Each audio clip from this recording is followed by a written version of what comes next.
Au départ, c'était pour accompagner des chanteurs chrétiens, Raymond Faux, Jean-Claude Janada, Patrick Richard, Jean-Yves Henry, qui avaient besoin de chœurs dans leurs CD. Et puis en 1992, Jean-Yves Henry nous a proposé d'écrire un CD avec des chants rien que pour nous. Pour commencer, en 1992, nous étions surtout sur des chants de catéchèse, des chants religieux. Et aujourd'hui, on essaye effectivement de s'ouvrir vers le monde d'aujourd'hui.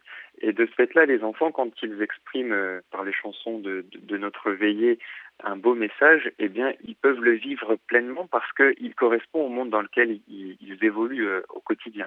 Notre veillée actuelle est constituée d'une première partie qui est un spectacle qui a été écrit par Gaëtan de Courrèges.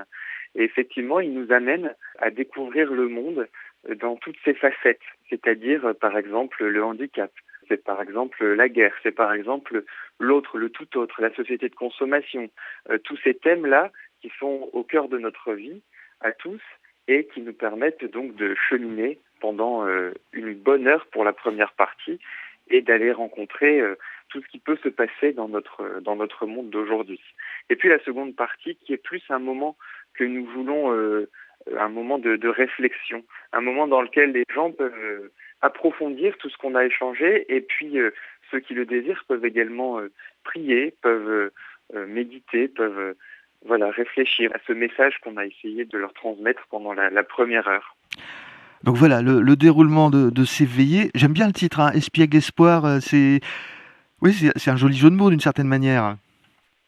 Oui, voilà, parce qu'en fait, l'objectif de la veillée, c'est de voir que malgré tout ce que j'ai cité précédemment, qui n'est pas forcément réjouissant, le handicap, la guerre, toutes ces choses ne sont pas forcément des thèmes très joyeux, mais les enfants, avec toute leur espièglerie, réussissent à faire passer ce message grave avec beaucoup de légèreté. Ils arrivent à le traduire à leur manière, à le faire voir à travers leurs propres yeux finalement. Hein. Et c'est ce qui donne à ce titre tout son sens pendant la veillée, oui. Et puis c'est une expérience quand même assez hors du commun pour ces enfants, parce que j'imagine qu'ils ont une vie comme tout le monde, ils vont à l'école, ils ont leurs copains, tout ça, et puis là, pendant une semaine, ils se retrouvent tous les soirs à jouer dans un endroit différent. Alors effectivement, les enfants ont une vie tout à fait normale, ça c'est important de le souligner, ils vont à l'école, etc. Mais c'est vrai qu'ils ont ce petit avantage, cette expérience unique de pouvoir voyager, de pouvoir chanter, de pouvoir monter sur scène, de pouvoir rencontrer aussi beaucoup de monde. Et la particularité de la tournée de printemps là dans le Finistère, c'est que on va également faire plusieurs animations pour enfants dans plusieurs écoles de la région. Eh bien, on pourra aussi échanger, partager avec différentes chansons plus adaptées à leur niveau de compréhension, on va dire.